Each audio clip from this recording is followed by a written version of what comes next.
पीछे एक गली देख सकते हैं। इसी गली में पिछले 2 दिनों पहले एक व्यक्ति पर धारदार हथियार से हमला किया गया था। मौके पर ही उस व्यक्ति की मौत हो गई। नालासोपारा के संखेश्वर नगर की घटना के पश्चात एक और हत्या को अंजाम दिया गया था। अलग था उसकी हत्या की गई थी। एक 30 से 35 वर्षीय व्यक्ति ने इसी बिल्डिंग की छत से कूदकर अपनी जान दे दी थी। एक पति ने अपनी पत्नी की हत्या कर दी, बताया जा रहा है। नमस्कार, मैं सचिन दीक्षित एक बार फिर से आप सभी के सामने हाजिर हूँ। इस समय नालासोपारा वसई विरार के जो हालात हैं वो अत्यधिक गंभीर हैं। खासकर नालासोपारा के लगातार हो रहे मर्डर और लगातार बढ़ रहे अपराध की संख्या से आम आदमी सोच रहा है कि मैं उस शहर में रह रहा हूं जहां अपराध की संख्या बढ़ रही है और मैं महफूज हूं कि नहीं। 20 रुपए के लिए हत्या तो कहीं मामूली विवाद में हत्या, पति ने की पत्नी की हत्या तो एक ने तो बिल्डिंग से छलांग ही लगा दी और मौत को गले लगा लिया।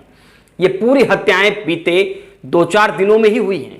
आइए हम जानते हैं इस पूरी हकीकत को, लेकिन उससे पहले एक तस्वीर देखिए। ये तस्वीर है उस बालक की, उस बच्चे की जो 5 साल का है और अपने पिता को अग्नि देने के लिए तैयार हो चुका है।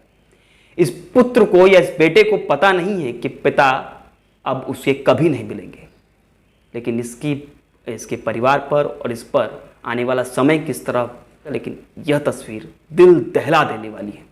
अब देखना यह होगा कि पुलिस किस प्रकार अपने कर्तव्य का निर्वहन करती है, लेकिन एक बार उससे पहले देखिए हमने किस प्रकार ग्राउंड रिपोर्ट निकाला और किस प्रकार घटना घटित हुई। प्रत्येक रिपोर्ट को ध्यान से देखिए। आज मैं बात करूंगी एक ऐसे परिवार के बारे में, एक हंसता खेलता परिवार जिस पर मानो किसी की नजर लग गई थी। इस वक्त मैं उपस्थित हूँ नालासोपारा पूर्व की संकेश्वर नगर इलाके में। आप मेरे पीछे एक गली देख सकते हैं। इसी गली में पिछले 2 दिनों पहले एक व्यक्ति पर धारदार हथियार से हमला किया गया था।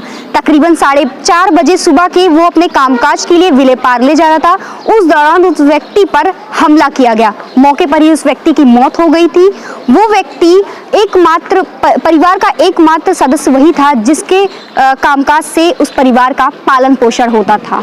अब देखना ये होगा कि पुलिस अपने काम से किस तरह से ऐसे जो अपराधों पर रोकथाम लगाती है। नालासोपारा के संखेश्वर नगर की घटना के पश्चात एक और हत्या को अंजाम दिया गया था ठीक उसी दिन।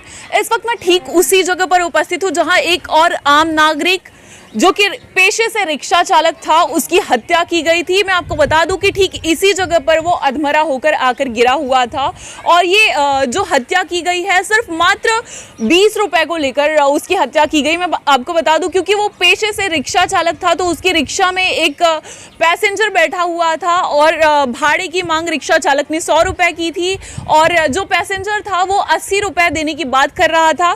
इसी 20 रुपए की नोकझोंक की वजह से उस रिक्शा चालक को अपनी जान गंवानी पड़ी।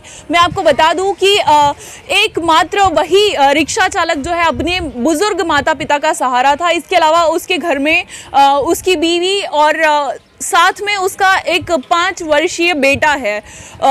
अपराध इस हद तक बढ़ चुका है कि एक इंसान दूसरे इंसान के खून का इस कदर प्यासा हो चुका है कि उसे एक इंसान के जान की कीमत मात्र 20 रुपए ही समझ में आ रही है। इस वक्त हम बप्पा सीताराम मार्केट की उसी बिल्डिंग के नीचे खड़े हैं जहां पर कल शाम 4:30 से 5 बजे के बीच में एक 30 से 35 वर्षीय व्यक्ति ने इसी बिल्डिंग की छत से कूदकर अपनी जान दे दी थी। हालांकि आत्महत्या के कारण का अभी तक कुछ पता नहीं चल पाया है।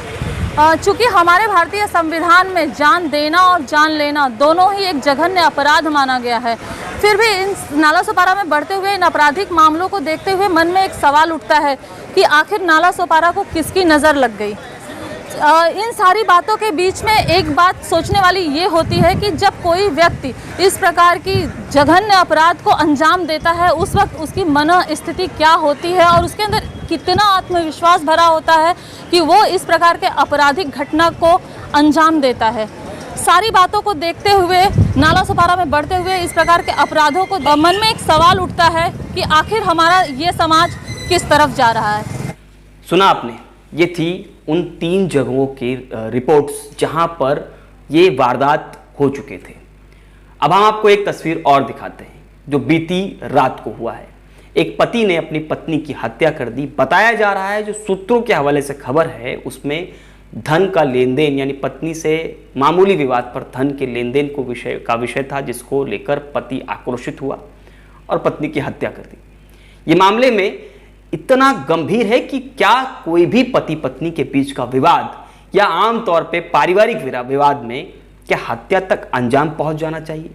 हमारी मनस्थिति क्या हो रही है, हम विचार क्या करते हैं, हम जिस प्रकार से जिस शहर में जिस समाज में रहते हैं, हमारी भारतीय संस्कृति में एक महिलाओं का जिस तरह से सम्मान है, क्या उसे हम बरकरार रख पा रहे हैं?